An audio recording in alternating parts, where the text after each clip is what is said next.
Orchard Mall, a few matters, or you can say the most important points which I would like to discuss with you.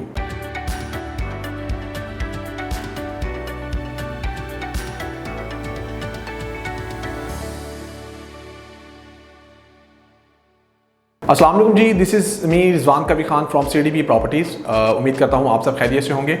और a few matters और you can say the most important points about Orchard Mall which I would like to discuss with you. और ये वो points हैं जो I think मैं समझता हूँ कि डिस्कस करना आप लोगों से इसलिए भी लाजमी है क्योंकि जब भी आप लोग इन्वेस्टमेंट करते हैं तो ये क्यूरीज हमारे सामने आती हैं कि ये बेसिक क्वेश्चंस हैं जिनके जवाब देना हमारे लिए बड़ी ही ज़रूरी हैं। वन बाय वन ये पॉइंट्स जो हैं ये मैं आप लोगों से डिस्कस करूँगा ताकि आप लोगों को मज़ीद क्लियर हो कि ऑर्चर्ड मॉल में जो इन्वेस्टमेंट है वो आप लोगों के लिए कैसी साबित होगी।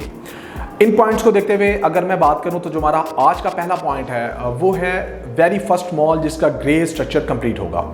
ऑर्चर्ड मॉल की अगर बात की जाए, अगर आप बहरिया ऑर्चर्ड के फेज 4 के अंदर एंटर होते हैं तो ग्रैंड कमर्शियल एक्टिविटी के अंदर आपको ऑर्चर्ड मॉल ये वाहिद मॉल मिलेगा जिसका ग्रे स्ट्रक्चर जो है वो कंप्लीट हो चुका है। ये पॉइंट आप लोगों को बताना इसलिए लाजमी है क्योंकि बहुत से लोग हमसे पूछते हैं कि जब हमने यहाँ पर इन्वेस्टमेंट करनी है तो क्या इसकी अर्थ ब्रेकिंग स्टार्ट होगी या अभी ये इनकम्प्लीट है। तो ये बात आपको मैंने इसलिए बताई है कि वेरी फर्स्ट मॉल है ये जिसका ग्रे स्ट्रक्चर जो है वो कंप्लीट हो चुका है। इसी तरह अगर मैं अपने सेकंड पॉइंट की बात करूं तो फिनिशिंग और पोजीशन के हिसाब से होगा, क्योंकि अगला सवाल आप लोगों का होता है कि फिनिशिंग और पोजीशन कब तक दिया जाएगा। तो अगले 1.5 से 2 सालों के अंदर आप लोगों को इस मॉल को फिनिशिंग करके इसका पोजीशन जो है वो दे दिया जाएगा, क्योंकि इसका ग्रे स्ट्रक्चर अगर कंप्लीट हो चुका है और बहरिया ऑर्चर्ड के फेज 4 के अंदर जितने भी मॉल्स हैं तो इसमें कोई दो राय बात नहीं है कि पहला ग्रे स्ट्रक्चर कंप्लीट होने वाला मॉल भी ये है और फिनिशिंग और पोजीशन वाला जो मॉल होगा वो भी यही मॉल होगा। थर्ड पॉइंट की अगर मैं बात करूं तो limited inventory with limited locations. Orchard mall के अंदर अगर हम ग्राउंड फ्लोर की बात करें या फर्स्ट फ्लोर की बात करें तो आपकी 90 to 95% जो इन्वेंट्री है वो सोल्ड है, और जो आपके पास लिमिटेड ऑप्शंस मिलती भी हैं वो भी आपको अगर बैक साइड में मिलती हैं। तो आपके पास इस टाइम अपॉर्चुनिटी मौजूद है कि आप इसके सेकंड फ्लोर के ऊपर जहां पर किड्स अरीना के नाम से डील दी गई है वहां पर इन्वेस्टमेंट कर सकते हैं।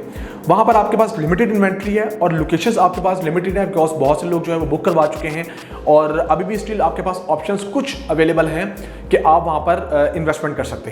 क्योंकि अगर मैं सेकंड फ्लोर की बात करूं, जैसे मैंने आपको बताया कि यहाँ पर आपके पास लिमिटेड जो है वो लोकेशंस की शॉप अवेलेबल हैं, बट आपके लिए यहाँ पर एक और अच्छी अपॉर्चुनिटी मौजूद है कि यहाँ पर फैमिलीज के लिए बात करें या बच्चों के लिए बात करें तो आपके पास यहाँ पर फूड कोर्ट एरिया और किड्स प्ले एरिया मौजूद है। इसकी सराउंडिंग में कोई ना कोई शॉप आपके लिए बड़ी ही अच्छी साबित होगी क्योंकि ये फुटफॉल वाला फ्लोर है जहां पर आने वाले वक्त में अच्छा फुटफॉल जनरेट होगा। चौथे पॉइंट की अगर मैं बात करूं तो वो ना सिर्फ उन लोगों के लिए मोस्ट इंपॉर्टेंट है जो इन्वेस्टमेंट करना चाह रहे हैं, बल्कि उनके लिए तो ज़्यादा ही खुशाइन बात है जो इन्वेस्टमेंट कर चुके हैं।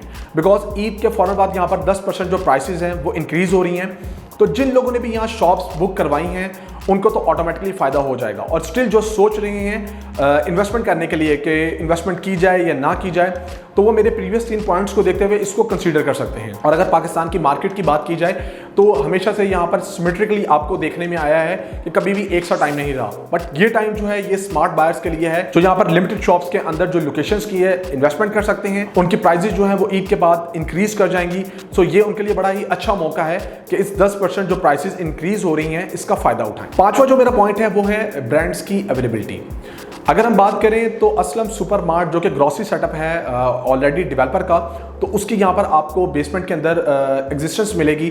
और मोस्ट इंपॉर्टेंट थिंग जो ब्रांड्स होते हैं वो हमेशा कांटेक्ट में रहते हैं, तो आप लोगों को एक्स्ट्रा माइल जाके एफर्ट नहीं करनी पड़ेगी अपनी शॉप्स को रेंट आउट करने के हवाले से। सो अगर हम इन पांचों पॉइंट्स को देखें तो orchard mall is the best opportunity what I think is right now. This is a request to all of you कि ग्राउंड रियलिटीज को देखा करें। I will go for your family members because हमारे जितने भी ओवरसीज क्लाइंट हैं वो बाहर होते हैं और वो यहाँ विजिट नहीं कर सकते, वो हमारी वीडियोस को देखते हैं। तो उन लोगों से यही रिक्वेस्ट है कि वो अपने फैमिली मेंबर्स को भेज के मॉल का विजिट करवा सकते हैं और हम उनको खुद विजिट करवाएंगे।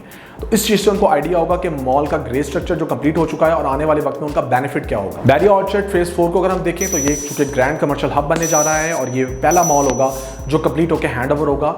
So this is a flagship project और डेवलपर का एक विजन होता है। उस विजन को देखते हुए अगर हम चीज़ों को देखेंगे तो हमारी इन्वेस्टमेंट जो है वो आने वाले वक्त में बड़ी ज़बरदस्त साबित होगी। अगर इसमें आपने कोई ना कोई चीज़ बुक करवानी है तो you can call me, you have my number on the screen in front of you. आप लोग जो है इसमें इन्वेस्टमेंट कर सकते हैं। फर्दर आपकी कोई भी क्यूरी है तो आप 24/7 मुझसे रब्ता कर सकते हैं। आपके रब्ते का प्रॉम्प्ट जो है वो रिस्पॉन्स दिया जाएगा। और मैं उम्मीद करता हूँ ये जो मेरे 5 पॉइंट्स हैं इन्वेस्टमेंट पॉइंट ऑफ व्यू से ये आप लोगों के लिए अच्छे साबित होंगे। अपना बहुत सारा ख्याल रखिएगा, दुआ में याद रखिएगा। अल्लाह हाफिज़।